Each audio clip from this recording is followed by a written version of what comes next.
Irmãos, vamos abrir a palavra de Deus nessa noite. Eu quero ler com vocês mais uns salmos, dessa vez o 139. Esse é um salmo muito maravilhoso. Salmo 139, abra aí comigo por favor no texto. Eu não vou lê-lo a princípio para ganharmos um pouco de tempo.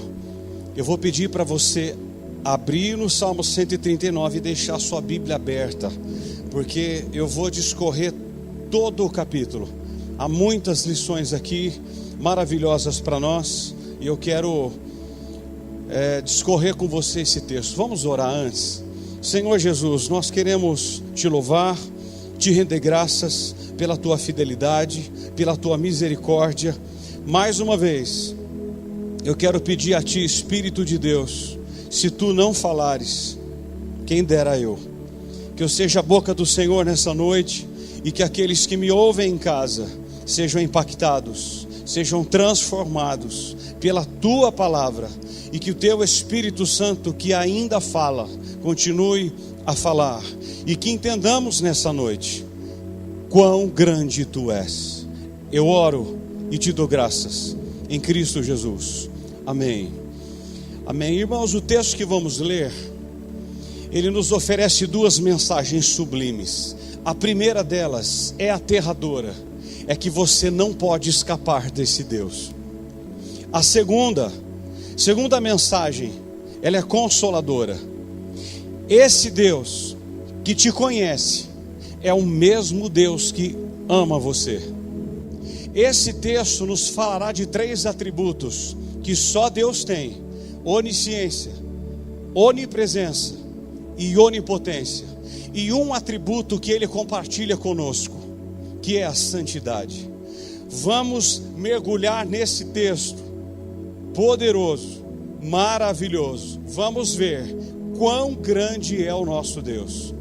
A primeira parte que nós vamos ver é a onisciência de Deus, e nós vamos destacar os 6 primeiros versos, nos falarão sobre a onisciência de Deus. Acompanha comigo o verso 1. Davi diz assim: tu me sondas, Senhor, tu me sondas e me conheces. Se as pessoas nos conhecessem como Deus nos conhece, elas ficariam chocadas, porque passam pelos nossos pensamentos coisas horríveis. Se a esposa soubesse tudo quanto passa na mente do marido e vice-versa, haveria uma catástrofe emocional. Mas apesar de toda essa deformidade emocional, psicológica e espiritual que Deus encontra em nós, Ele não nos escorraça. Ele nos sonda e nos conhece. Segundo, diz o verso 2: sabes quando me assento e quando me levanto. Deus conhece todas as nossas ações, desde o momento em que eu me levanto, em que eu me assento, e que tenho todas as ações, irmãos, todas. Ele sabe quando você se assenta e quando você se levanta. E nesse intervalo entre levantar e assentar, eu faço o quê? Com que propósito? Com qual motivação? Ele sabe da hora que você se levanta e da hora que você se deita. Ele sabe tudo. Ele vê tudo. Terceiro, diz o verso 2 ainda: e de longe penetras os meus pensamentos. Os psicólogos dizem que passam pela nossa cabeça cerca de 10.000 pensamentos por dia. Passa coisa boa e passa coisa ruim.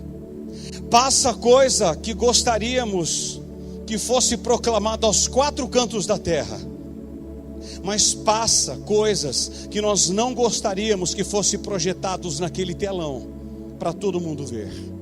A grande verdade aqui é que Ele sabe os nossos pensamentos sem ser o autor deles. Pensa em algo agora, você que está em casa, pensa. ele já sabia.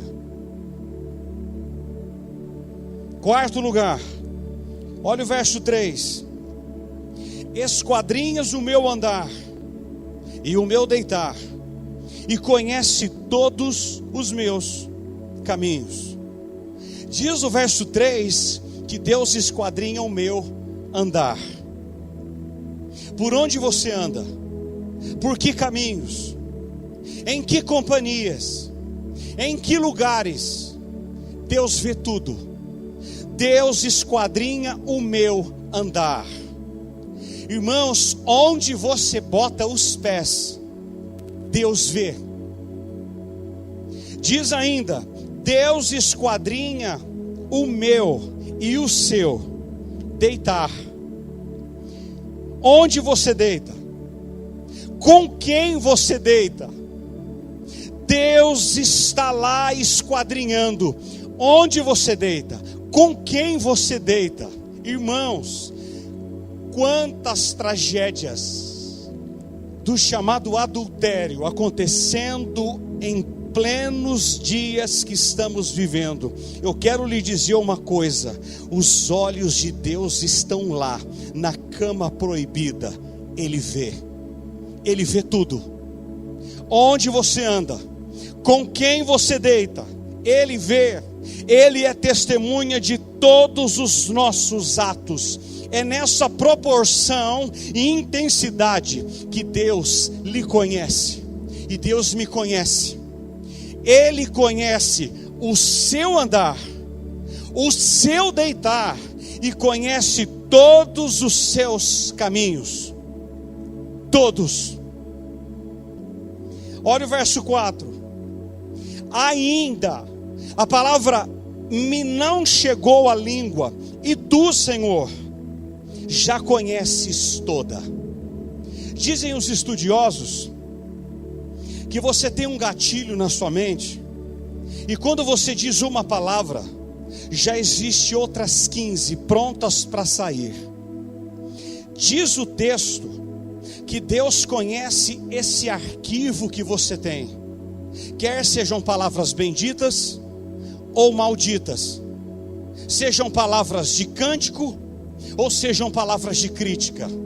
Irmãos, pensa num negócio desse. Em nome de Jesus, entra aqui, entra. Ele sabe daquilo que você vai falar antes de você falar. Ele sabe tudo. Deus não é como chacrinha. Ele é grande. Ele é grande. Ele sabe das nossas palavras antes de eu abrir a minha boca. Ou seja, Deus conhece a motivação, ou seja, Ele conhece o seu coração, independentemente da fala. Porque muitas pessoas não falam, mas elas maldizem com o coração. E Deus vê o seu coração antes de você abrir a sua boca, ou mesmo com a boca fechada, diz o Senhor. Sexto, olha o verso 6. Verso 5, aliás. Tu me cercas por trás e por diante, e sobre mim pões a mão. O hebraico cercar aqui é tissur, ou tissur, e isso significa uma única coisa: é fechar. O salmista estava fechado pela frente e por detrás. Ou seja, ele não tinha uma escapatória. Aquele que acha o caminho bloqueado, ele volta atrás. Mas Davi achou-se cercado por todos os lados. Ele não tinha como fugir. Ele está encurralado. Não há um corredor por onde fugir de Deus. Ele diz: Deus, eu estou encurralado. Eu estou encurralado, porque o Senhor vê tudo. Aí ele vai terminar falando sobre a onisciência de Deus no verso 6. Olha a conclusão que Davi chega: tal conhecimento é maravilhoso demais para mim, é sobremodo elevado, não o posso atingir. Queridos, pensa num homem como nós, mortal, escrevendo um negócio desse. Davi chega à seguinte conclusão: Eu não consigo entender como Deus pode me conhecer de forma tão grande e tão profunda. Como assim um Deus tão poderoso como esse me conhece dessa forma? Sabe onde eu piso, sabe onde eu deito e conhece todos os meus caminhos. Todos. Como? Como eu posso achar um lugar para fugir do olhar devastador de Deus? Como? É impossível. Irmãos, a onisciência, ela deveria gerar em nós 3 coisas, mas infelizmente em algumas pessoas não gera. Eu quero crer que não nasceram de novo. A onisciência, só esses 6 versos que ouvimos, nós poderíamos ir embora para casa e ser alimentados pela semana toda. Onisciência deve gerar no homem reverência, inspirar confiança e ter cautela na conduta. Reverência, confiança e cautela na conduta, ou seja, pensar em tudo que fala, em tudo o que faz, porque Deus vê tudo. Ei, Deus vê tudo. Ele sabe de tudo. A sua palavra não saiu da sua boca, e Ele sonda o seu coração e vê se aquilo que você ia falar ia maldizer ou bendizer alguém. Deus é grande, Ele é grande, Ele sabe tudo. Segundo, espero que você esteja bem, que eu estou cheio de Deus. Eu nem comecei, mas eu já estou borbulhando aqui. Vamos ver agora a onipresença de Deus. Olha comigo, vá para o verso 7. Os versos 7 ao 12 nos falará da onipresença de Deus, ou seja, Ele está em todo lugar. Primeiro, Ele vê tudo. Agora, Ele está em todo lugar. Olha o verso 7 e 8. Para onde me ausentarei do teu espírito? Para onde fugirei da tua face? Olha a conclusão que Davi chega. Aí ele diz no 8: primeiro, se subo aos céus, lá estás. Irmãos, pensa aqui comigo num negócio. Você pega um jato supersônico mais caro de todo o planeta e sobe. Pega você e sobe, sobe, sobe, vai subindo, vai subindo, vai subindo ao máximo que você conseguir chegar. Sabe o que vai acontecer? Deus está lá. Aí ele diz assim no verso 8 ainda: se faço a minha cama no mais profundo abismo, lá estás também. Davi chega a uma outra conclusão: se eu descer no Sheol, Ele está lá. Se eu fizer a minha cama na sepultura, Ele está lá. Se eu penso que morrendo eu escapo de Deus, bobagem. Sabe por quê, irmãos? Essa é uma resposta para aqueles que pensam que através do suicídio eles podem escapar de Deus. Não podem, porque nem na morte o homem escapa de Deus. Nem na morte, nem na morte. Se você subir, Ele está lá. Se você descer, Deus está lá. Agora olha o verso 9 e 10. Se tomo as asas da alvorada e me detenho no confins dos mares, ainda lá me haverá de guiar a tua mão, e a tua destra me susterá. Sabe o que Davi está falando aqui? Davi pensou com o profeta Jonas: eu vou para Nínive. Naquela época Nínive ficava no fim do mundo. Na linguagem dos profetas, era onde a palavra de Deus ainda não estava. Mas Jonas esqueceu-se de uma coisa: Deus está em toda parte. Se você subir, Ele está. Se você quiser dar uma passeadinha no inferno, Ele está lá também. Se você quiser pegar o Titanic da época, da nossa época, e querer dar uma passeada no mar, Ele está no mar. Agora olha o verso 11 e 12. Se eu digo, as trevas com efeito me encobrirão, a luz ao redor de mim se fará noite, até as próprias trevas não te serão escuras. E por que, Davi? Porque as trevas e a luz são a mesma coisa. Olha o que Davi pensa agora: se Deus é luz, e se eu me esconder nas trevas?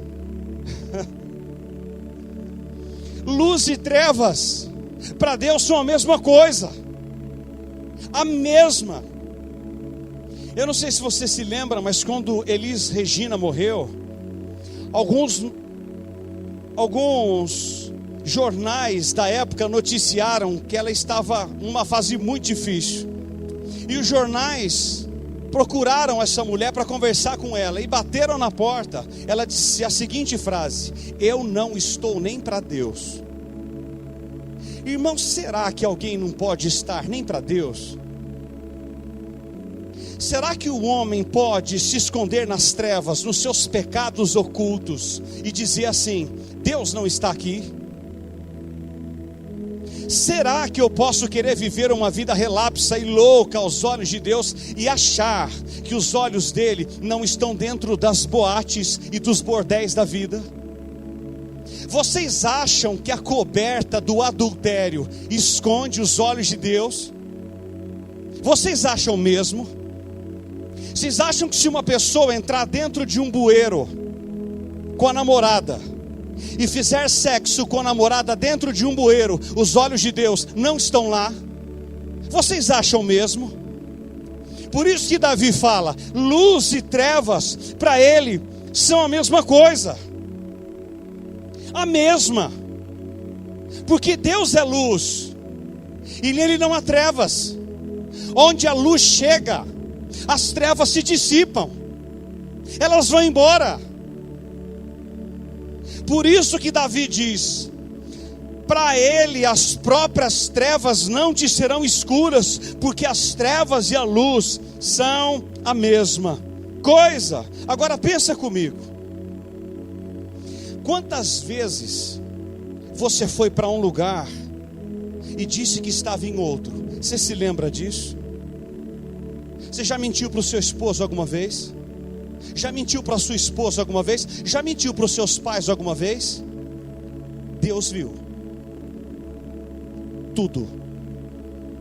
Quantas vezes você pensa que está em algum lugar que ninguém vê, e se esquece que a pessoa mais importante está ali, vendo tudo, ouvindo tudo? Tudo, ele vê tudo, ele ouve tudo, tudo,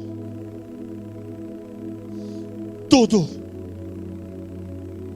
Gênesis 3:9, eu acho muito interessante a conversa de Deus com Adão. Ele diz assim: Adão, onde estás? Onde estás? Talvez você pergunte assim: pastor, haveria mesmo a necessidade de Deus perguntar onde Adão estava? É lógico que não. Então por que Deus perguntou? Porque Deus queria despertar na mente de Adão que era tolice tentar se esconder de Deus. Tolice. Tolice. Gênesis 4, nos versos 9 e 10, diante do primeiro homicídio, Jesus diz assim: Caim, onde está teu irmão Abel? Olha a pergunta de Deus, irmãos. Eu tremo a espinha de nós ouvirmos essa voz perguntar coisas assim para nós. Onde está o teu irmão Abel? A voz do sangue dele clama na terra a mim. Amado, que coisa forte. Deus viu o filho dele debaixo da terra, e o sangue dele clamava a Deus debaixo da terra. Deus vê tudo, Deus sabe de tudo, Deus ouve tudo. Não algumas coisas, irmãos. Ele vê tudo, ouve tudo e sabe de tudo. Hebreus 4:13 diz: todas as coisas estão nuas e patentes aos olhos daquele que um dia teremos que dar conta. Daniel 2:22 diz que ele revela o profundo e o escondido, conhece o que está em trevas, e com ele mora a luz. Que coisa poderosa que a palavra! Poderosa! Primeiro, ele é onisciente, vê tudo, está em todo lugar, onipresença, está em todo lugar. E terceiro, é a onipotência de Deus. A partir do verso 13, Davi vai falar sobre a onipotência de Deus. Olha o verso 13 e 14. Pois tu me formaste o meu interior, tu me teceste no seio de minha mãe. Graças te dou, visto que por modo assombrosamente maravilhoso me formaste. As tuas obras são admiráveis, e a minha alma o sabe muito bem. Que coisa! O que é maravilhoso é que Davi, ao escrever esse salmo, ele está pelo menos 3.000 anos adiantado. Ele escreveu isso há 3.000 anos antes de Cristo, e ele está absolutamente coerente com a ciência mais atualizada e com a vida humana. Alguns acham que ciência e evangelho não combinam. Combinam sim. Andam paralelos, sim. O mais interessante é que o verbo tecer, tu me teceste. A palavra tecer no hebraico é cobrir. Deus tece o homem, o humano, dentro do útero da mãe, o guarda. Você acha que isso é você que faz, mulher? Você acha que isso é capacidade sua? Não, senhora. Deus continua tecendo, Ele continua cobrindo o feto no ventre da mãe. Diz o verso 15, isso aqui é glorioso.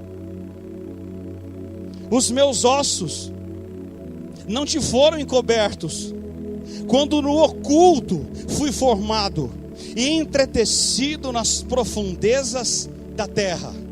Amados, a palavra ossos no hebraico é kahar, é constituição.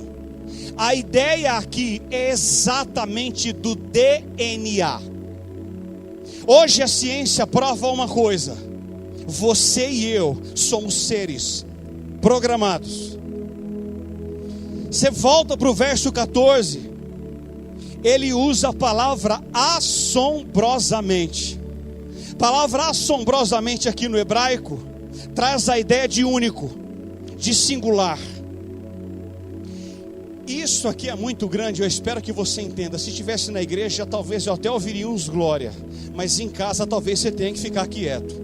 Assombrosamente é único. E isso significa o quê? Você pode procurar entre os 7 bilhões de habitantes do planeta Terra. Sabe o que você vai descobrir? Não existe duas impressões digitais iguais. É assombroso, é único, é singular. Você e eu somos únicos. Deus nos fez e jogou a forma fora. Agora, se isso é de fato verdade, e se Deus mostrou essa verdade a Davi há 3.000 anos antes dele se encarnar e vir, isso aqui nos mostra pelo menos duas verdades. A primeira: você e eu não somos frutos de uma geração espontânea. Segundo, você e eu não somos frutos de uma explosão cósmica. E terceiro, você é filho de Deus. Nós não somos uma evolução de bilhões e de bilhões e de bilhões de anos. Você é singular de tal forma que o seu código genético é só seu. Deus é grande. É assombroso, não é, irmãos? É assombroso, não é? É o que Davi encontrou, assombrosamente. É assombroso mesmo. Olha o 16, falando sobre a onipotência de Deus. Os teus olhos me viram a substância ainda informe, e no teu livro foram escritos todos os meus dias, cada um deles escrito e determinado, quando nenhum deles havia ainda. Olha comigo para esse verso 16, a primeira parte de substância ainda informe, como a ideia do aborto. Era um ser, já havia vida. Alguém disse que o aborto é como tirar uma verruga indesejada de uma mulher que não quer.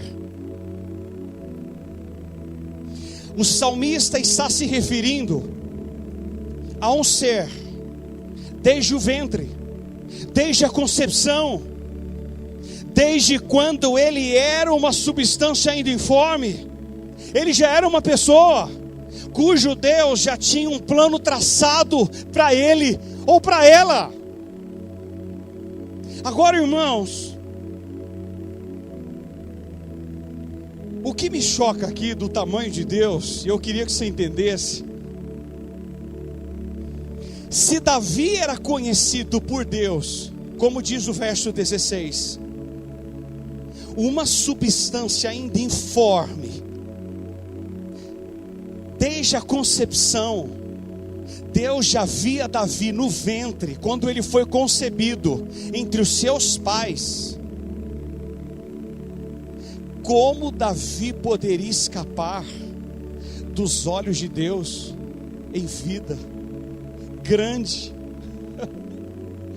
Meus irmãos, que coisa gloriosa. Se ele viu você quando o espermatozoide fecundou você, ele viu você.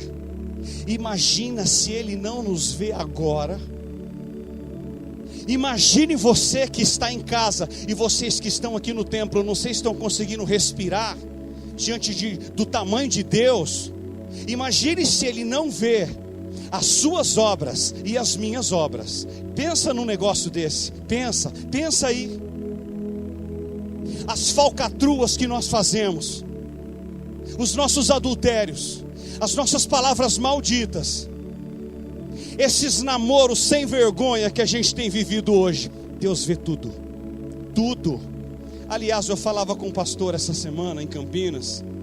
Eu já estava escrevendo esse texto. Eu disse assim para ele: pastor, você já pensou se Deus nos tratasse como tratou Ananias e Safira em Atos 5, pecou, matou?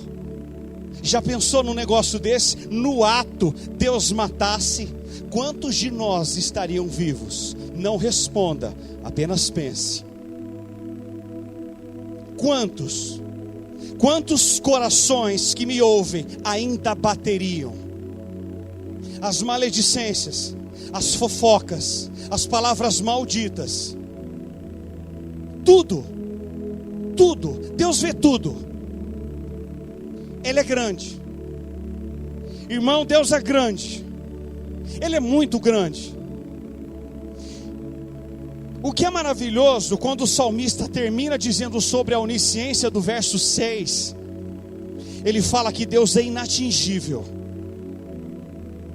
Mas quando ele termina falando sobre a onipotência de Deus no verso 17, ele diz assim: quão preciosos são os teus pensamentos. Notem, que Davi está tentando encontrar uma linguagem humana, e então ele diz no verso 18: se os contasse, excedem os grãos de areia, contaria, sem jamais chegar ao fim. Eu pergunto a você: quantos grãos de areia existem? Quantos? Os cientistas sabem, os entendidos da terra sabem, alguém sabe? Albert Einstein saberia?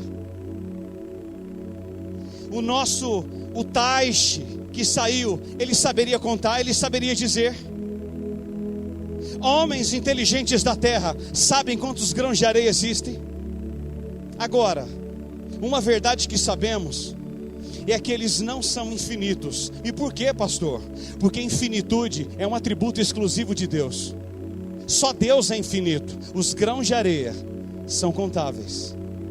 Agora você que vai à praia todo final de ano, pega um baldinho. Você que foi à praia agora no final do ano, antes do coronavírus, pega um baldinho a próxima vez que você for e coloca sobre a sua mesa e passe a vida toda contando. Você não vai conseguir contar. Ninguém vai conseguir. Deus sabe quantos são. Por quê? Porque Ele é grande. Amado, Deus é grande. E alguns neófitos, bebês, eu quero crer assim: pastor Marco, Deus perdeu o controle da situação no coronavírus. Eu disse: ah, é? Não é possível. Eu falei: por que não é possível? Ué, porque Deus perdeu o controle do negócio. Esse negócio não vai acabar? Eu disse assim para ele: e você já se arrependeu? Você já se converteu dos seus pecados? Você já pediu perdão dessa vida promíscua que você tem vivido? Ele desligou o telefone. Irmãos, Deus sabe, escute o que eu vou dizer para você. Deus sabe quantos micro-organismos do coronavírus existem. Ele sabe quantos são. Deus é grande. Ele vê esse micro-organismo dentro do corpo humano. Ele vê. Deus é grande. Deus é grande. Escute isso em nome de Jesus. Ele é grande. É Isaías 40. Conte as estrelas. Conte. Irmãos, existem mais estrelas no firmamento do que grãos de areia na praia. Conte as estrelas. Deus sabe quantas são. E por ser grande em força e forte em poder, quando a chama pelo nome, e nenhuma delas vem a faltar. Conte as estrelas. Deus sabe quantas são e a chama pelo nome. Deus é grande. Deus não é pequeno, Nazareno. Deus é grande. Ele sabe o que faz e na hora que tem que parar, Ele sabe. Ele controla tudo, Ele sabe de tudo e Ele não perdeu o controle de nada. Talvez Ele está esperando que você se arrependa e se volte para Ele. Quarto lugar, onisciência. Vê tudo. Onipresença. Está em tudo. Onipotência. Tem todo o poder. Todo. Irmãos, pensa nisso. Apocalipse 1:18. Deus diz que Satanás não vai mandar nem no inferno, porque ele tem as chaves de lá. As chaves. Quarto lugar, esse atributo Deus compartilha conosco, é a santidade. A partir do verso 19, muda-se o foco. Escritura maravilhosa. Você está sentindo Deus aí em casa? Irmão, Deus é grande ou não? Deus cabe aí na sua sala? Como esse Deus reage diante do mal? Tanto faz como tanto fez?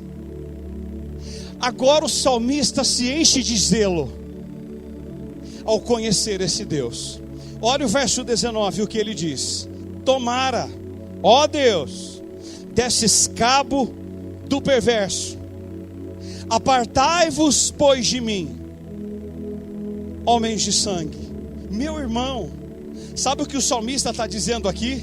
Deus, eu que sou humano, não posso tolerar o mal, e tu, Senhor, que é santo.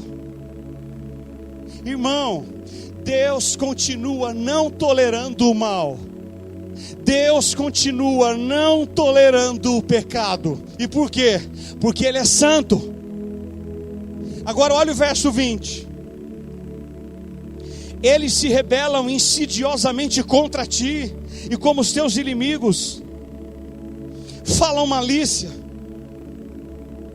Essa palavra insidiosamente é a mesma palavra que Paulo usa em Romanos 1,18 para descrever o seguinte: a ira de Deus se revela do céu contra toda impiedade e perversão dos homens que detêm a verdade pela injustiça. A palavra deter no grego é matar por afogamento. Diz Paulo que o problema do ateísmo não é um problema intelectual, é um problema moral. Em outras palavras, o homem tem conhecimento de Deus, sim, senhores, mas o homem rejeita esse conhecimento deliberadamente, conscientemente.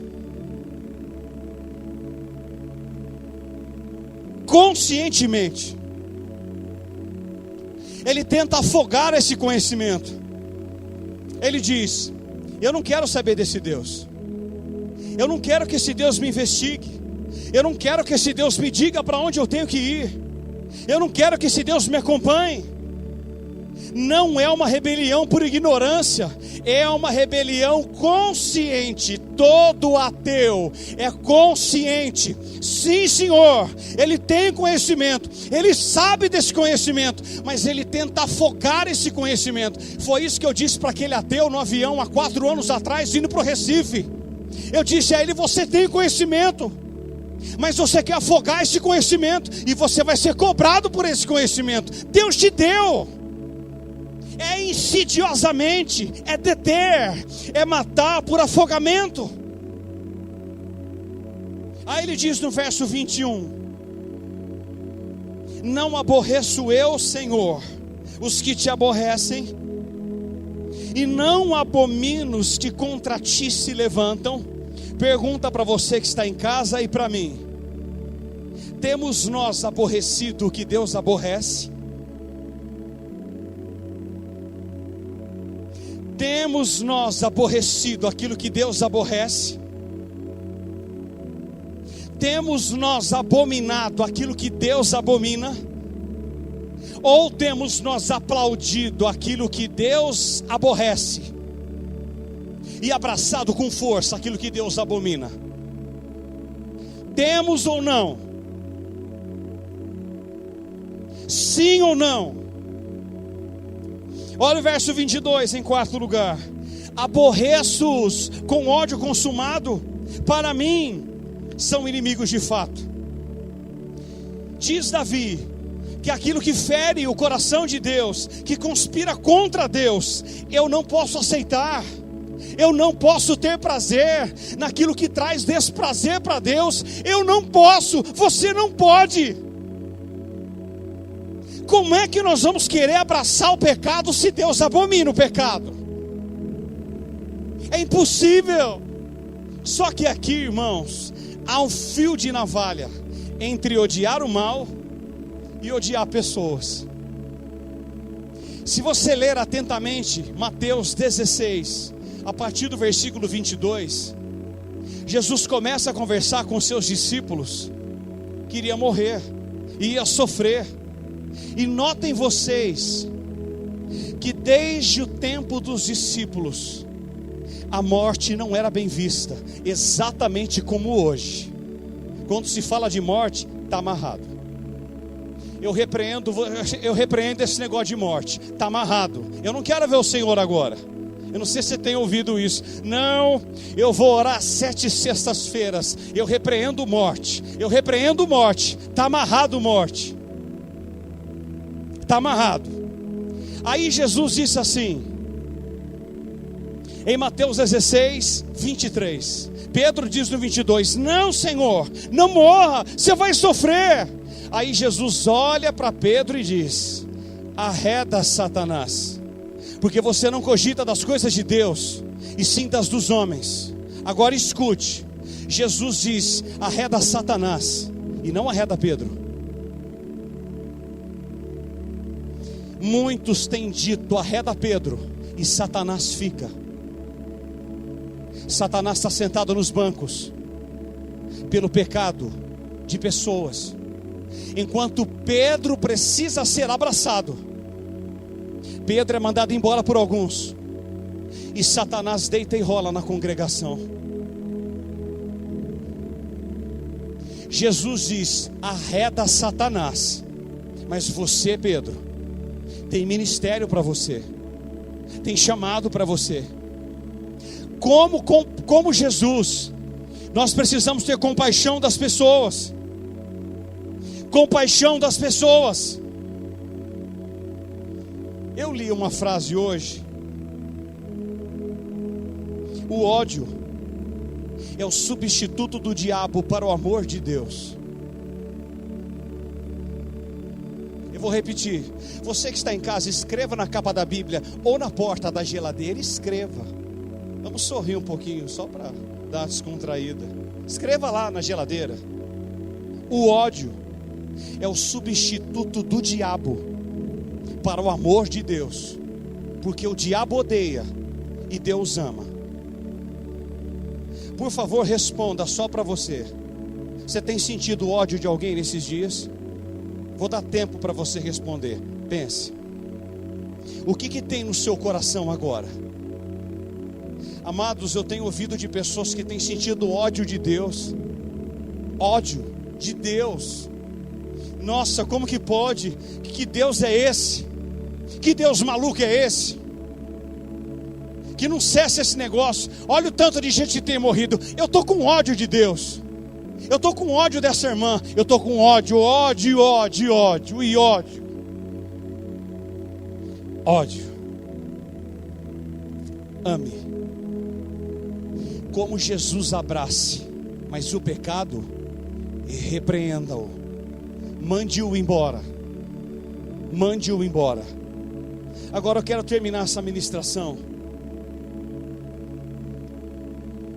Que o salmista termina fazendo uma das orações mais lindas da Bíblia.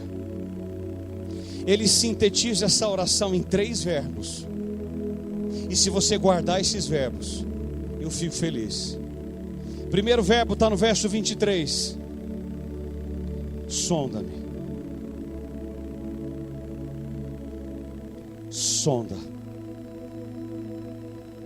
Sabe o que Davi está pedindo aqui? Irmãos, há sempre o original. Há o original para as coisas. Não é um livro qualquer. Sabe o que Davi está dizendo aqui no hebraico original? Sonda-me, peneira-me, Senhor. Meu Jesus, traz à luz da tua face aquilo que está oculto na minha vida. Diz Davi, põe a enxada da tua palavra e revira a minha vida. Aquilo que está oculto seja visto diante da tua presença. Sonda-me, Senhor. Quantos de vocês que estão em casa pode dizer isso? Sonda-me. Passa-me na peneira mesmo. Passe. Faça essa oração nessa noite. Faça. Segundo, olha o que Davi pede. Sonda. Olha o 23. Prova-me. Sabe o que é o prova-me aqui? Senhor, passe-me pelo fogo. Passe-me, pode passar. Faça como ourives, exatamente. Passe-me pelo fogo e tira todas as impurezas, para que eu fique limpo, proveitoso, rico e belo aos olhos de Deus apenas. Prova-me, passe-me pelo fogo, diz Davi. Deus pode passar você pelo fogo essa noite, mesmo em meio ao coronavírus. Sim ou não? Terceiro, olha o terceiro verbo, está no verso 24. E guia-me pelo caminho eterno. Meu Senhor, sonda, peneira mesmo, peneira. Depois, Deus, prova, passa-me pelo fogo, passa mesmo, para que essas impurezas que se chamam pecado, ocultos e escondidos aos teus olhos, não aos olhos de Deus, sejam queimados, e você saia do fogo melhor. E terceiro, é guia. Irmãos, talvez você nem precise fazer essa oração. Sabe por quê? Porque você já sabe que existe algum caminho mau na sua vida. Você não precisa orar, você precisa mudar. Você não precisa pedir, você precisa tomar uma atitude. E eu termino. O que você está vendo que desagrada a Deus? O que você está ouvindo que desagrada a Deus? O que você está fazendo que desagrada a Deus? O que você está deixando de fazer que desagrada a Deus? O que? Porque Deus sabe tudo, Ele ouve tudo, Ele vê tudo, Ele está em todo lugar, Ele tem todo o poder, e Ele é santo, Ele é santo, Ele é santo, Ele continua santo, Ele é santo, Ele não aceita nada menos que santo, Ele é santo, Ele é santo. E a conclusão inequívoca que chego para orarmos é impossível enganar um Deus assim, impossível.